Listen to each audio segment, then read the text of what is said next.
बसपा नेत्री बहन मायावती ने की आज प्रेस वार्ता। कहा कि मेरे बयान को कांग्रेस और समाजवादी के लोगों ने गलत प्रचारित किया है।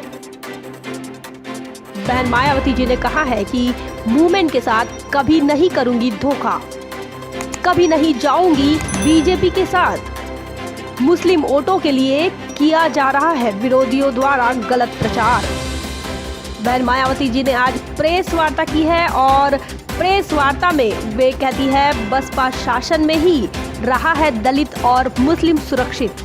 उन्होंने आगे कहा है बहुजन समाज पार्टी के शासन काल में मुस्लिम समाज को उसकी संख्या के हिसाब से प्रतिनिधित्व देने का काम बसपा ने किया है। बीजेपी की विचारधारा सर्वजन हिताय सर्वजन सुखाय के विपरीत होने के बाद भी हमने पहली सरकार 1995 में भाजपा के साथ बनाई। उनके साथ सरकार बनाने के बाद भी मुस्लिम समाज का पूरा ख्याल रखा था। वे कहती है हमारे शासनकाल में एक भी दंगा होने नहीं दिया, लेकिन सपा और कांग्रेस के सरकारों का इतिहास दंगों से भरा हुआ है।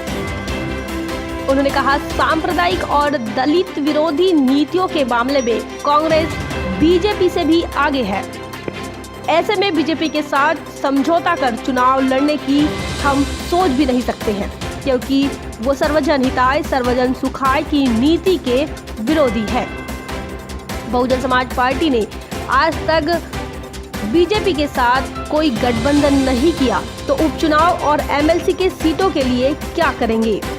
वो आगे कहते हैं कि बहुजन समाज पार्टी ने अपने उसूलों के साथ, अपने आइडियोलॉजी के साथ कभी समझौता नहीं किया, कई बार कुर्सी को लात तक मार दी। उन्होंने कहा कि मैं राजनीति से संन्यास ले लूंगी, लेकिन बीजेपी के साथ कभी चुनाव नहीं लड़ूंगी। उन्होंने कहा कि मैं स्वाभिमानी हूं और किसी के दबाव में आने वाली नहीं हूं, चाहे कांग्रेस बीजेपी इसके लिए कितना भी दबाव डाले।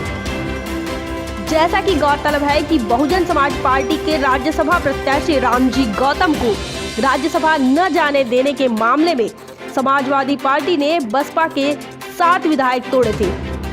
तब बसपा नेत्री मायावती ने प्रेस वार्ता में कहा था कि सपा को